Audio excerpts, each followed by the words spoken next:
우리가 적중강의 제9강 상사 대리에 대해서 설명해 보겠습니다. 이 상사 대리는 독자적인 문제로 07년도, 그죠? 11년도에 이제 출제가 됐지만, 최근에 출제되고 있지는 않지만, 한 번쯤 나올 수 있는 영역이고요.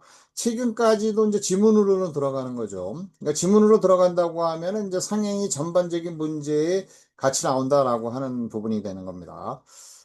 자, 48조에서 50조까지 조문 내용만 잘 알면 독자적인 어떤 문제로 나와도 우리가 풀 수 있으니까 기억을 하면 좋겠습니다. 한 문제로 우리가 대비를 하고 지문으로는 꼭 나올 거다라고 해서 48조에서 50조까지는 다 외워야 되는 거죠. 뭐 공부를 대단히 하는 게 조문을 외우는 겁니다. 이제 대리의 방식 이렇게 나오는 부분들이죠. 우리가 이제 법률 상행위의 대리와 관련돼서 보면은요. 이렇게 대리라고 하는 건 삼면 관계죠. 본인 이렇게 이쪽 이렇게 되고 이렇게 되고 이렇게 되면 여기에서 이제 본인의 경우 본인이 있고 이제 대리인이 있죠. 그러면 이제 본인의 의사 표시에서 대리인이 선임되는 경우가 이제 임의 대리인이죠. 수권행위에 의해서. 그다음에 이제 우리가 법률 규정에 의해서 대리권이 이제 그 수여되면 이제 법정 대리가 있고. 그래서 뭐 민법상 법정 대리나 상법상 이제 법정 대리 이제 이런 식으로 이제 나눠지는 어떤 부분이고 이제 상사 대리 그러면 상업 사용인의 경우를 얘기하는 겁니다. 상업 사용인의 경우는 우리가 임의 대리인 그죠? 수권에 의해서 이루어지는 임의 대리인이고 여기서 이제 우리가 그 대리의 방식이라고 하면은 우리가 이제 본인이 대리인을 선임하면 본인이 법률행위를 할 수도 있지만 그 법률행위가 이제 자기가 바쁘니까 사용인을 선임해가지고 대리해서 행동하도록 하는 거죠. 그럼 이제 사용인이 여기서 법률행위를 하는 겁니다. 본인 여기 대리인이 선임이 되고 상업사용인이 대리행위를 하고 그러면 법률효과가 본인에게 기소국이 되고 그럼 여기서 대리행위를 하면서 우리가 이제 상사 대리와 민사 대리가 구별되는 거죠. 민사 대리의 경우는 본인을 위한 것이다. 갑 대리인을 이런 식으로 표현하고 있고, 엄수표 행위의 경우에 있어도 발행인 갑 대리인을, 뭐 이런 거, 배서인 갑 대리인을 이런 식으로 본인을 표시하고 있는데, 상사 대리의 경우는 여러분들이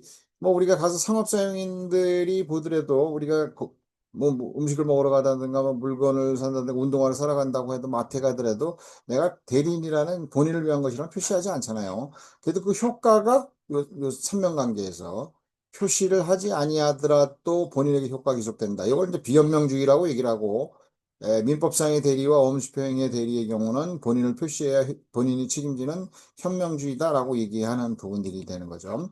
자, 그런 부분이 이제 대리의 방식에 대한 겁니다. 상행위의 대리인이 본인을 위한 것임을 표시하지 아니하여도 그 행위는 본인에 대해서 효력이 있다. 이게 이제 뭐냐면 비현명주의다라고 하는 거죠. 그러나 상대방이 본인을 위한 것임을 알지 못한 때 표시하지 않았으니까 대리인에 대해서도 이행을 청구할 수 있다. 이렇게 되는 거죠. 근데 상대방이 표시를 하지 않았는데, 그죠?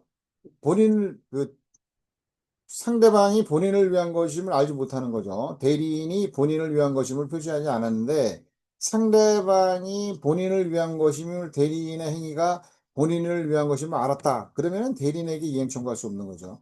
그래서 상대방이 본인을 위한 것임을 아는 경우에도 대리인에 대해서 이행을 청구할 수 있다. 그럼 틀리는 거죠.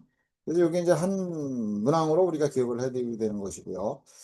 그다음에 3법 부가 이론이 바로 요 현명주의와 비현명주의입니다. 대리 방식 중 본인을 표시하여야 본인이 책임을 지는 경우를 현명주의라고 하고 민법상 대리, 민사 대리다 갑대리인을 형식을 취하고 엄수표행위도 발행인갑, 배서인갑, 보증인갑, 대리인을 해서 그 부분에 대해서 이제 본인이 책임을 진다라고 하는 거죠. 그래서 현명주의를 취한다.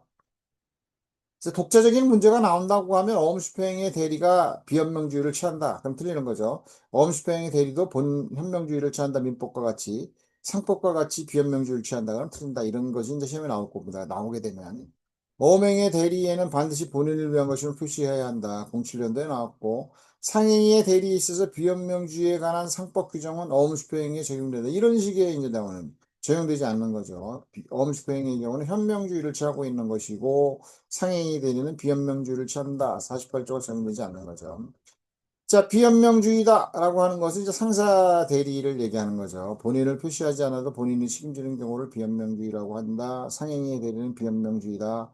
라고 하는 23년도에도 나왔잖아요. 상행위의 대리인이 본인을 위한 것임을 표시하지 않더라도 그 행위는 본인에 대해서 효력이 있으나 상대방이 본인을 위한 것임을 알았을 때는 대리인에게 이행 청구할 수 없지만 상대방이 본인을 위한 것임을 알지 못한 때에는 대리인에 대해서도 이행 청구할 수 있다. 선택적으로 청구를 할 수 있다. 이런 얘기죠.